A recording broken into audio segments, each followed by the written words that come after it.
Hello there, YouTube friends. Today I would like to talk about port. Now, you may have noticed this is a spirits channel, so why should I be talking about port? Well, because it's delicious is the main thing. Also, because it's an easier wine to get into, especially if you're coming from spirits.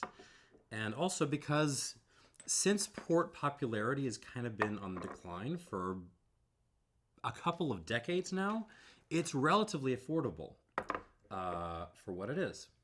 So all of these seemed like good reasons to me to break out some port and talk about it. So yeah, especially y'all who really enjoy your amaros or your cocktailing, your sort of, especially your after dinner cocktailing. This is stuff you should be interested in, not only because you can throw it into cocktails, which oh boy you can, but also just because this can kind of play that same sort of role. Actually, port's pretty versatile. We're going to talk about that. So I have to. Where do I start with this? Let me start with the ports I'm going to be talking about, which are from Graham's.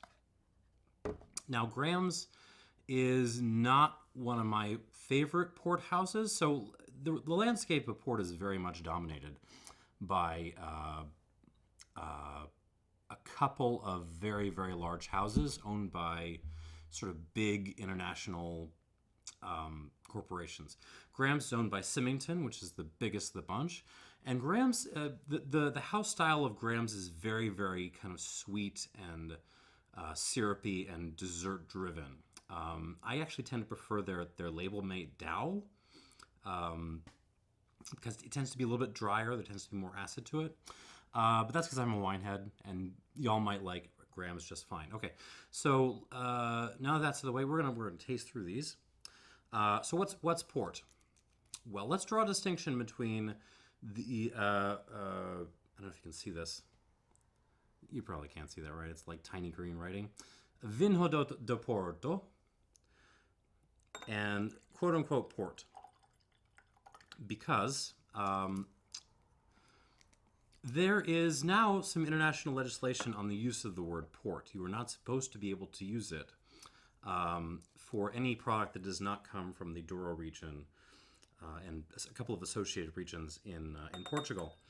But there are loopholes to that which you can pretty much drive a truck through. So if you go to your local liquor store and look at the bottom shelf of the dessert wines and sweet wines, you will see stuff like Taylor Port, which is made in New York. But it's still called Taylor Port, even though it's a it's a radically different thing. Same thing with a topic you may have more interest in, port casks. Port casks, I mean, they could absolutely be getting casks out of the Douro region of Portugal that have been used to mature Porto. But they don't have to be. It could also just be some syrupy stuff that they've been washing out, whatever half-dead barrels they have lying around. So the use of the word port, and indeed the use of the word finishing in the spirits industry is something to be very wary of. Anyways, keep an eye out. Like, when you see the word port, always ask yourself, are they talking about Vinho do Porto, or are they talking about something else? All right. Styles of port. I've got 5 here, representing the 4 of the major styles you're going to see. The big one that is not represented here is vintage port. Vintage port is made roughly to the same standards as a great Bordeaux or anything else. It goes into a barrel for usually a year or two, and then it's bottled and it's released, and you were supposed to age it. Whereas you would be usually aging a Bordeaux for 10 plus years, you have to age vintage ports for like 15, 20, 30, 40 years before you can pop them open. And part of that is just the nature of the production. Port is a fortified wine, usually red, but not always, and almost always sweet with one or two exceptions. That distinguishes it, by the way, from sherry, which is white wine based, and usually isn't sweet, with the exception of stuff which has had PX or Muscatel added in. Am I getting too nerdy? I feel like I'm getting too nerdy already. But anyways,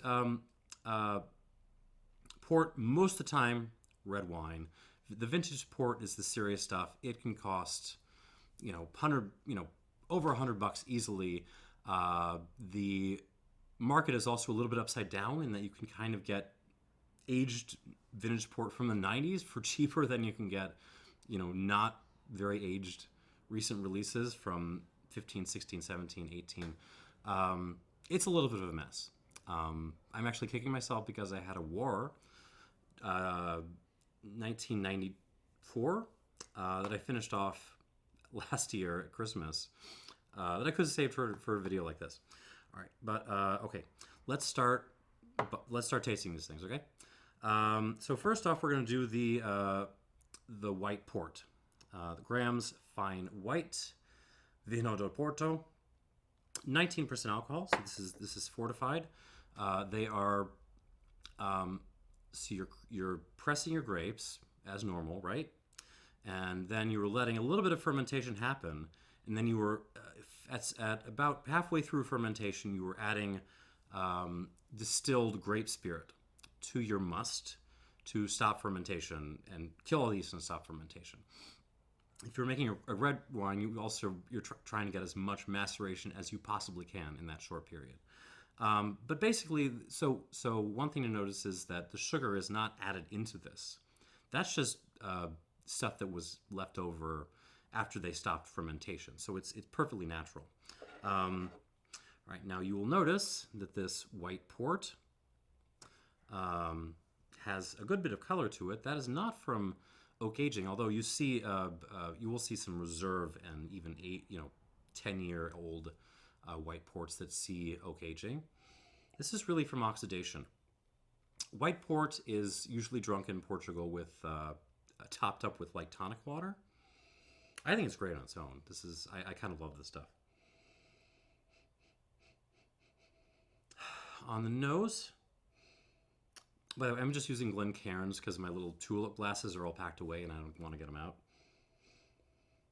There's lots of like lemon bars happening. There's a little bit of like citrus honey, like orange blossom honey happening. You never mistake this for a red wine. Not getting any oaky notes. I'm guessing this was all either in concrete or stainless steel, but it has to be, I think, at least 2 years old.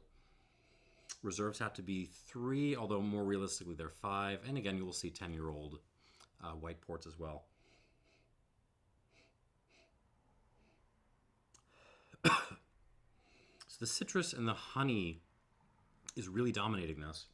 But in the back, I am also getting some fun oxidative notes, some like funky, exploded, overripe fruit. And it's hard to describe oxidative style wines. You'll know when you get it, right? It's like describe ginger in terms of something that isn't ginger. It's like trying to describe that. On the palate,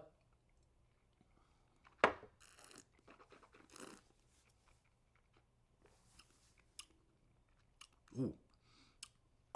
Again, kind of as expected from Graham's. This is a quite sweet example of white port. I never really had a totally dry one before, but usually they are lower in sugar than this. This is kind of pushing a little bit for me, but it's delicious. So on the front end, lots of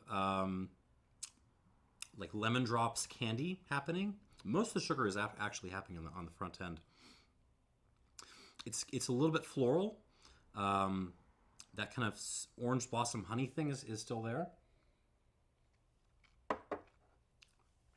On the back end, it gets interesting because those funky oxidative notes, that almost like a automotive accident kind of note, kind of comes out.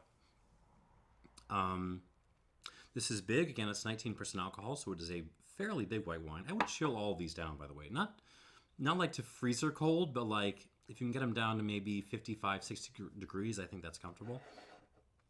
Wow, does this go with a lot of food? I immediately think of like soft cheeses. Footnote: I will link up a previous wine video I do that no one watched, but I'm going to link it up anyways. Wine goes with food. Port, even though it's sweet and fortified, which people don't think of as being, people immediately think of that and they think like cheap, right? But port is a very, very classically built wine. And like other classically built wines, Riojas, Bordeaux's, Barolos, take your pick. This is built to go with food. Like, I'm enjoying this on its own, but what I really want, is like a cracker with like a layer of goat cheese and then like a layer of like fruit preserves on top. That kind of thing with this would absolutely murder. Or even not like fruit preserve, maybe just a layer of honey, something like that. But like soft cheese, goat cheeses. That's where I would go first. Also like lighter desserts, fruit plates.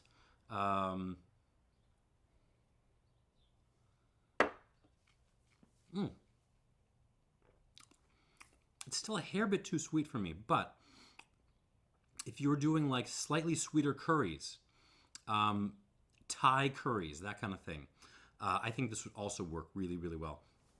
The fact that this is white wine based makes it behave a little bit more like a sherry, but it's also just it's much less oxidative than sherries, and it acts more like a white wine, frankly, but not in the way that like a Fino sherry would.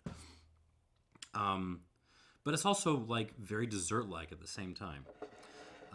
So if you're having a meal that you would traditionally pair with like a Riesling or a Vouvray or something that's a little bit like an off-dry version of that, but you don't want the acid to be as ripping, and you want something that has more body and more. I think this would be a great pick.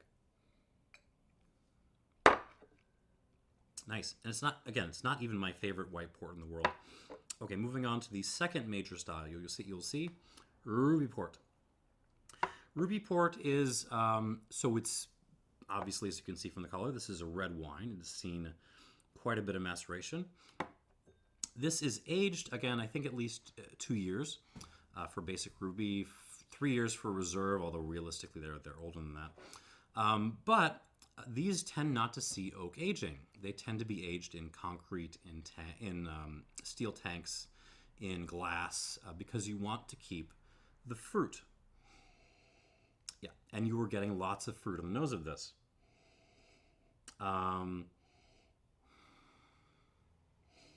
Blueberries, blackberries. There's a little bit of like an aniseed note happening. It's just very fresh. And if you are a fan of like fresh, easy drinking, accessible red wines, Josh Cab, that kind of thing, this is rolling in at around the same price point, and and even though it's a different style of wine, like there's going to be sugar on this, I feel like this is better made. This is more classically made, but there's just a lot of fruit on this.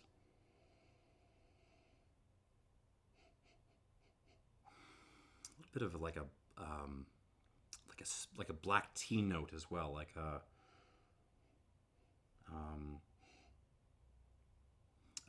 what is that Chinese black tea? Not Lapsang. It's the non-smoky. I'm gonna move on. Let's try this on the palate.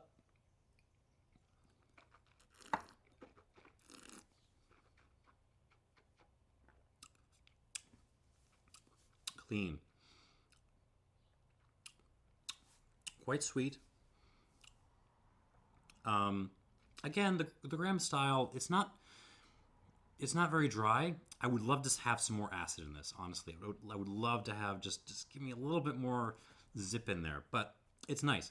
And if you are a fan of chocolate, particularly chocolate truffles come to mind, you absolutely need to go out and spend like not even that much, a little bit of money on a bottle of Ruby Port, because this is just built to go with chocolate. I mean, truffles, brownies, flourless chocolate cake. ice cream, all that goodness. I don't think it has a whole lot of weight to go with, like lunch foods, dinner foods. You might be able to stretch it to that. But to me, this is really like just break out all the chocolate and have at it. Notes kind of follow from the nose. Blueberries, blackberries, a little black cherry in there. Touch of red currant as well. Certainly not a profound wine. And again, it's not one I would drink on its own. Like, this is one I would have with food, which is kind of the theme of I would go to whenever I'm talking about classically built wines. But it's very delicious. All right, moving on to the box had this in a different order, but I'm going to switcheroo. The next two, we're going to put the LBV second to last, and I'm going to move on to the Graham's 6 Grapes. This is an absolute classic, and it's nice to have this in the set because it represents the unimportant category, which is the Reserva. This is a Reserva port, ruby port, I'm sorry. So it is, I'm guessing, similarly aged, all in tank or concrete or glass, inert material. But it has to be aged at least 3 years. And I think, as I recall, this is 5 years old. All from the Douro Valley. Not that expensive. This usually rolls into the 20s for something that's had to age for 5 years. I mean, this smells like blackberry cobbler. It's a much more kind of vivid, dense nose. Just look. I mean, look at the. I don't know if you can tell the difference. Look at the. This is just a darker color than the previous ruby port. It's a little bit earthier. There's the aniseed is back, but it's brought like some just dry topsoil with it.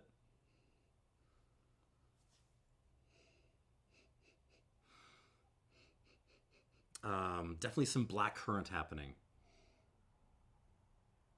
I mean, it really feels like a more serious version of the previous wine, which I guess it is. So, the other thing is, so we talked about vintage ports before, even though I'm not tasting one, and how you have to age them. The nice thing about pretty much everything else here is you don't have to age it. Like, vintage ports need to be put away for 20 years. Not these guys. You can buy one off the shelf, pop it, not have to worry, which is not true of most categories of wine, right? Like, this is one of the things that is tough about getting into wine is a lot of it's a pain in the ass. Like, you can go into the shop and buy yourself a 2020 Pauillac or something. Should you pop it and drink it right now? Absolutely not. So what do you do? Do you just leave it on the shelf? Do you, put it in your cellar, in your ginormous palatial basement? I mean, who does that anymore? So anyways, that's a pain in the butt. Port, with the exception of the vintage stuff, doesn't involve that. How did I get there? The reason why I brought that up is because you will sometimes see colheitas out there. Colheitas are also single vintage bottlings, but they are not vintage ports. They are vintage tawnys. They are vintage white ports. They're sometimes vintage rubies. I think they exist, but they're not vintage ports. If that makes sense. Ooh, a little bit of a floral thing coming out now. Ooh, that's fun. Okay. So it's like blackberry cobbler with some licorice and some flowers on the side. That's kind of what it smells like. Nice. On the palate.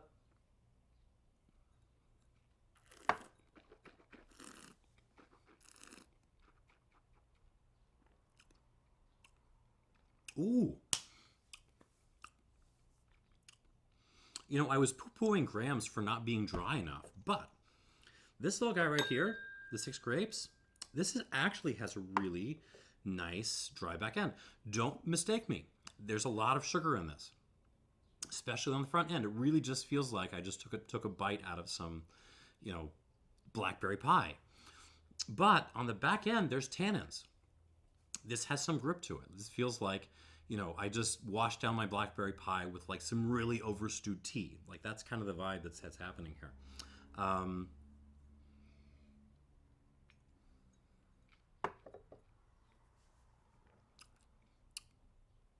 a much better wine than the previous one. And a much more versatile wine. Like, you can still throw all the chocolate at this. You can start to get more serious with your chocolate. You can start to throw like dark chocolate at this. Break out your 85 percenters. You can start to do food with this. You could risk steak, but really, like, this would go well with a burger. I mean, if like a chili burger or something like that would be awesome. Again, because it's got more tannin and a little bit more acid, I still want more acid. I really want more acid. I really want to be drinking like the Dow range right now. But you know what? We're gonna accept this. And the tannins are pretty good. You could actually so back in the day when I used to like buy cheap steaks all the time, one of my favorite things to do with them was to kind of pan fry them after coating them with a little bit of molasses and like a mix of coffee and black pepper. Like, that was kind of my jam with my, cheap steaks. I would pan fry them, and they were delicious. With that kind of like slightly sweeter style, I think this would be brilliant. Actually, there's a lot of American food, St. Louis style barbecue, where there's some meatiness, but there's also like some sweet sauces going on, where I think this would absolutely kill. This is, again, for something in the mid-20s, this is very versatile. With just a whole range of American style foods. Don't think I would do curry with this. I would prefer to do my white pork, but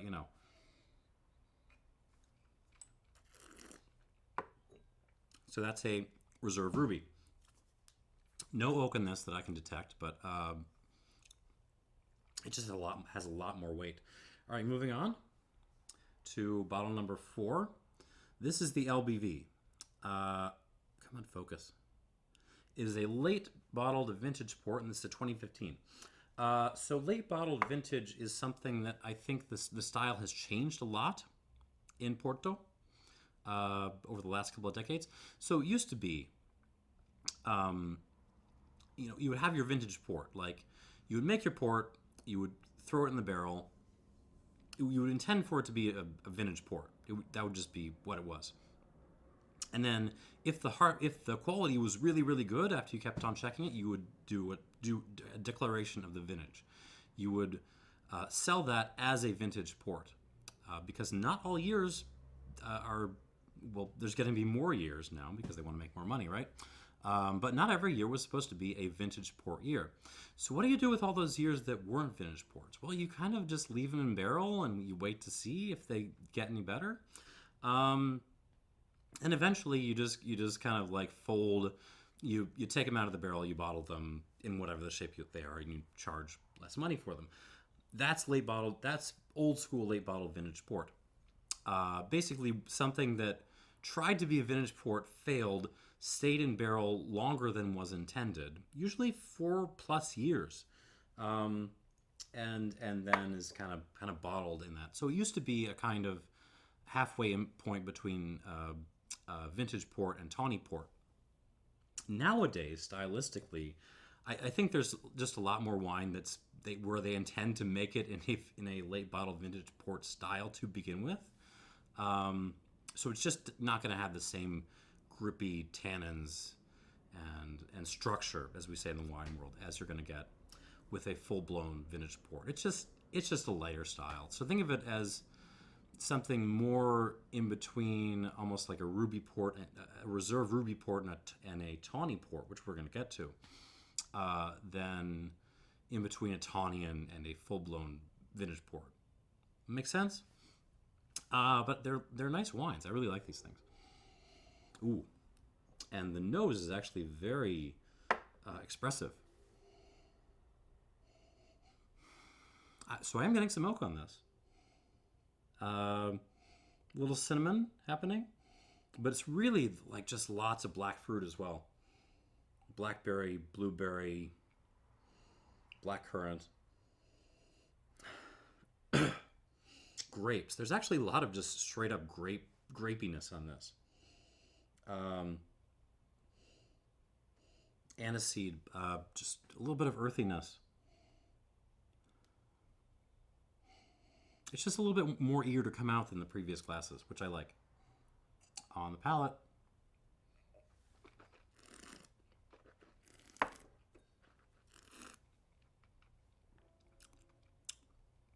Oh, yeah.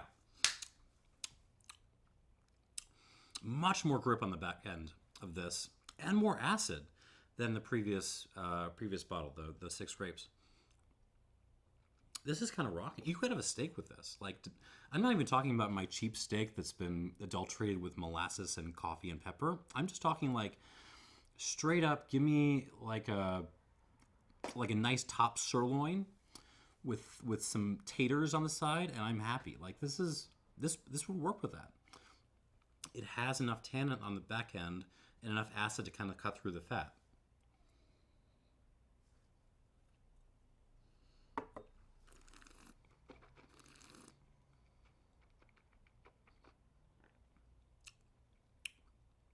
Nice. This is my favorite of the range so far. If the Tawny is going to do what I'm expecting it to do, this is probably going to be my favorite of the tasting. You could still throw a lot of desserty stuff at this, right? You could still throw... I mean, again, just name all the chocolate. Flourless chocolate cake with some raspberry ganache. This crushes that really, really well. But I want to emphasize to you, this also works as a food wine. Like short ribs smothered in barbecue sauce. Absolutely. This works with that.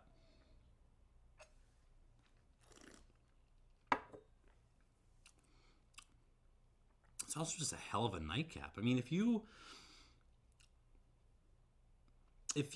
like Negronis, I'm going to go a little crazy here. If you like Negronis and you like that kind of back-end tannin, that back-end bitterness that a Negroni provides, but you're just kind of getting tired of the way it delivers that, try buying one of these. Like, just go out and buy yourself a late bottle vintage port from a good producer. Ideally Dow's, but you know, this Graham's is kind of killing it too. And I think you'll be surprised at how well it can kind of play that same role. And oh, by the way, one of the nice things about ports is because they're fortified wines, they last a while in the fridge. You can probably stretch them to a month or more depending on the fill level. Although usually I would want to finish mine within a week or a little bit on the outside. Okay, and last up is a Tawny port. This is a 10-year-old Tawny port from Graham's. Now, age statements in port mean more than they do in like Solera rum, where they mean practically nothing, but less than they do in like Scotch whiskey, you know, the rest of the spirits world. Where so 10 on here does not mean, you know, the lowest, the youngest stuff in here is 10 years old. 10 is the average age they are aiming at. So there's probably a fair amount of like 8, 9-year-old stuff in here, but also a fair amount of like 12, 13-year-old stuff in here. And the Tawny style is just a completely different beast. I mean, look, I don't even know if you can tell based on my crappy camera, but look at that color. It is practically orange. Everything else here has this nice sort of ruby dark color going to it. This is basically browning a little bit. And you can really tell the difference in the smell. So what is a Tawny port? Tawny port is basically a port that has been built to age an oak for a very, very long time. Like 10 years, 20 years, 30 years, 40 years. 20 years is the standard. I feel like once you're past 30, you're hitting diminishing returns pretty hard. But if you were looking for gifts for someone at their 40th birthday and you don't mind spending not even a ton of money compared to what spirits are asking these days, but a little bit of money, definitely look into Tawny ports. And you're just getting like more oxidization on these. They're a little bit funkier. There's some like almost soured grapes happening. I wouldn't be surprised if there was maybe a little bit of white grape going into this. It's unusual, but it does happen with the tawny style. A little cinnamon happening. There's a fair bit of oak, but less than you would expect. It's very kind of burned and caramelized. There's still a fair amount of fruit on this, but it's become like dried fruit, so more like dried currant. There's even a little bit of apricot in here.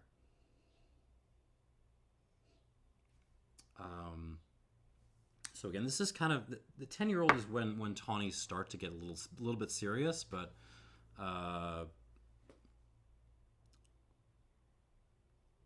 this is the one I'm worried about because I've never really been a fan of Graham's tawnies a whole lot, even though I'm sorry, Graham's. I like other houses better. All right, let's see what happens.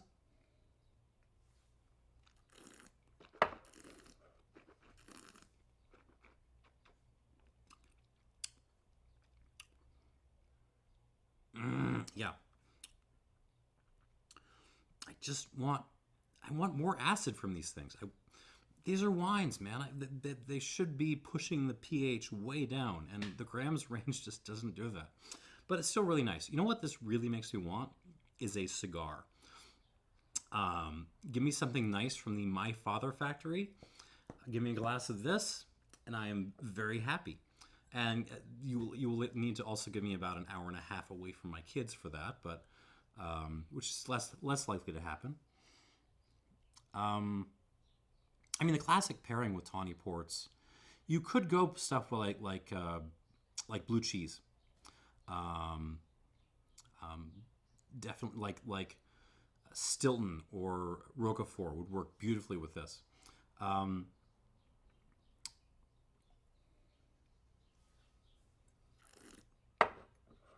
But also like slightly nutty or caramelized desserts would work really well. Creme brulee with this would be a big hit.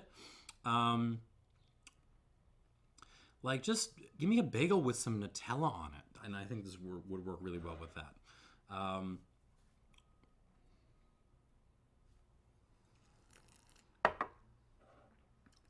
It's nice. It's a very desserty example of a tawny port, and I know that just sounds tautological, but really, like, I want my tawny ports to be a little bit more lean, a little bit more zippy. I'm sorry, that's just how I roll.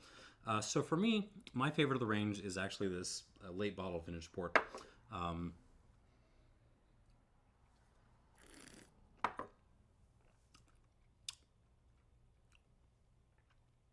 Yeah, that would be the one that I love the back end tannins, but it's also just so versatile. Like you could absolutely have this with your cigar or with your Nutella. But you could also have it with, again, a steak. I'm also rather impressed with the performance of this little white port. Don't forget about these guys. So yeah, I don't know how to wrap up this video on port. In other words, take these things under consideration. Like you don't need to, just because you were married to spirits doesn't mean you can't have a little bit of fun with wine every once in a while. And port is, again, it's affordable and it works. It works with a wider range of food than you would think, especially American food, which is just a lot more sugary, and then works with a lot of other sort of classically made wines. Yeah, I don't know what else to say. Try port. It good. Thanks for watching, and cheers.